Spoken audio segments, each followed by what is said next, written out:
നമ്മൾ ഫാർമക്കോളജിയിൽ ഒരു എക്സാം എഴുതാനായിട്ട് പോകുമ്പോൾ നമ്മൾ എന്തൊക്കെ കാര്യങ്ങൾ ശ്രദ്ധിക്കണം അല്ലെങ്കിൽ എന്തൊക്കെ എഴുതണമെന്നുള്ളതാണ് നമ്മൾ നോക്കാൻ പോകുന്നത്. Composition, action, dosage, route, indications, contraindications, side effects, toxicity, nurses responsibility അല്ലെങ്കിൽ നേഴ്സസ് റോള്.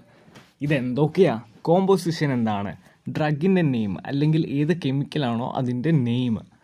ആക്ഷൻ എന്താണ് അത് ബോഡിയിൽ ചെയ്യുന്നത്, what it does in the body, എന്താണ് അത് ബോഡിയിൽ ആക്ട് ചെയ്യുന്നതെന്നുള്ളത്. Dosage, how much is given, നമ്മൾ എത്ര mg ആണ് അല്ലെങ്കിൽ എത്ര ml ആണ് നമ്മൾ അഡ്മിനിസ്റ്റർ ചെയ്യുന്നതെന്നുള്ളത്. റൂട്ട്, അത് നമ്മൾ ഓറലി ആണോ ടോപ്പിക്കലി ആണോ അല്ലെങ്കിൽ IV ആണോ IM ആണോ എങ്ങനെയാണ് നമ്മൾ അഡ്മിനിസ്റ്റർ ചെയ്യുന്നത്, ഏത് റൂട്ടിൽ കൂടെയാണ് അഡ്മിനിസ്റ്റർ ചെയ്യുന്നതെന്നുള്ളത്. ഇൻഡിക്കേഷൻസ്, അത് ഏതൊക്കെ സാഹചര്യത്തിൽ നമുക്ക് കൊടുക്കാം.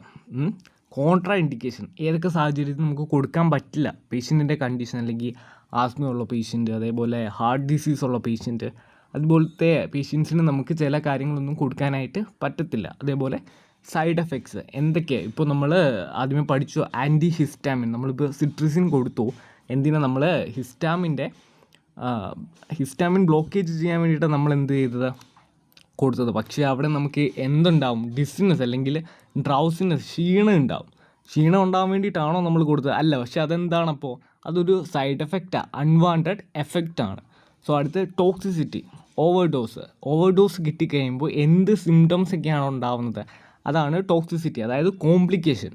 അടുത്തത് നേഴ്സസ് റോള്, അത് ബിഫോർ, ഡ്യൂറിങ്, ആഫ്റ്റർ, അതായത് ഒരു ഡ്രഗ് അഡ്മിനിസ്റ്റർ ചെയ്യുന്നതിന് മുന്നേയും ചെയ്യുമ്പോഴും ചെയ്ത് കഴിഞ്ഞിട്ടും എന്തൊക്കെയാണ് നമ്മൾ ശ്രദ്ധിക്കേണ്ടത്, ഒരു നേഴ്സ് ശ്രദ്ധിക്കേണ്ടതെന്നുള്ളതാണ് എന്ത് എഴുതേണ്ടത്, നേഴ്സസ് റെസ്പോൺസിബിലിറ്റി അല്ലെങ്കിൽ നേഴ്സസ് റോളായിട്ട് എഴുതേണ്ടത്.